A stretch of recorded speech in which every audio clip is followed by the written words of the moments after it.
Hi! இன்றைக்கி என்ன பேச போகிறோம்? அதை நினைக்கும் போது எனக்கு ஒரு பாட்டு தாங்க ஞாபகம் வருது.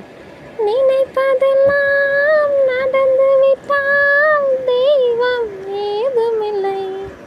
ஆமாங்க, நம்ம நினைக்கிறதெல்லாம் என்றைக்கு நடந்திருக்கு சொல்லுங்க பார்ப்போம்.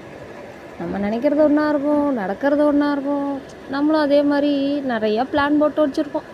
இதை இப்போப்பெல்லாம் பண்ணணும், இந்த நேரத்துக்கு பண்ணணும், இந்த நாளில் பண்ணிடணும் அப்படின்லாம் நினச்சி வைப்போம். குட்டி காரணமே போட்டாலும் முடியாது.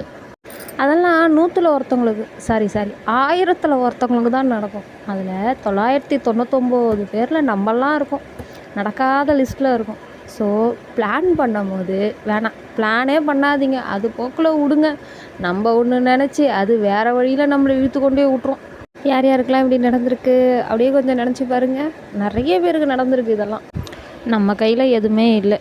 அது போகிற போக்கில் நம்மளும் போயிட்டே இருப்போம், அவ்வளோதான்.